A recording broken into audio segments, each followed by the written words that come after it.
দক্ষিণ চব্বিশ পরগনা জেলার মথুরাপুর ২ নম্বর ব্লকের যোগেন্দ্রপুর এলাকায় রাস্তার উপরে হাঁটু সমান জল। রাস্তায় রয়েছে বড় মাপের খানাখন্দ।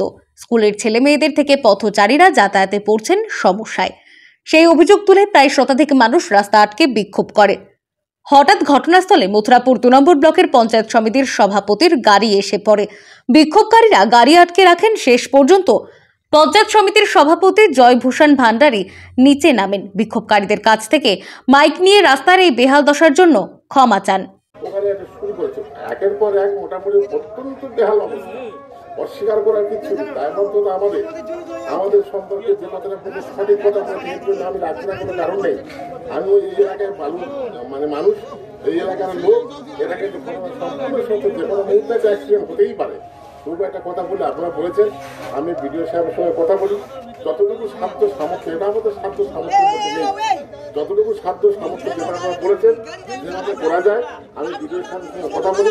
আর যদি এসে গেলে ওনাকে সঙ্গে করে নিয়ে আমি আসবো, আজকে না হলেও মোটামুটি আপনাদের সঙ্গে যোগাযোগ করে যোগাযোগ অবশ্যই করবো।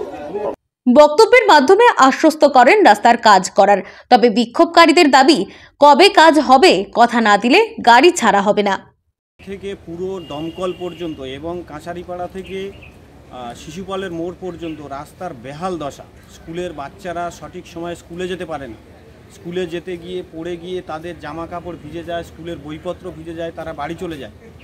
সেই জন্য এই রাস্তা সারানোর দাবিতে আমাদের এই বিক্ষোভ স্থানীয়রা দেখাচ্ছেন এবং আমরা চাই অবিলম্বে এই রাস্তাটা মেরামত করতে হবে এবং এই প্রশাসন যেন সঠিকভাবে মেরামত করে, যাতে করে স্কুলের বাচ্চারা সঠিক সময়ে স্কুলে যেতে পারে, পড়াশুনো করতে পারে। প্রশাসনের ঘুম কবে ভাঙবে জানি না। আপনাদের মধ্য দিয়ে এইটুকু বার্তা আমরা দিতে চাই, যেন সঠিক সময়ে প্রশাসন এই রাস্তাটা অবিলম্বে মেরামতি করে, যাতে করে স্কুলের বাচ্চারা যেতে পারে। আর এই উদাসীন প্রশাসন দীর্ঘদিন খারাপ হয়ে থাকলেও এই রাস্তাটার দিকে তাদের কোনো লক্ষ্য নজর নেই।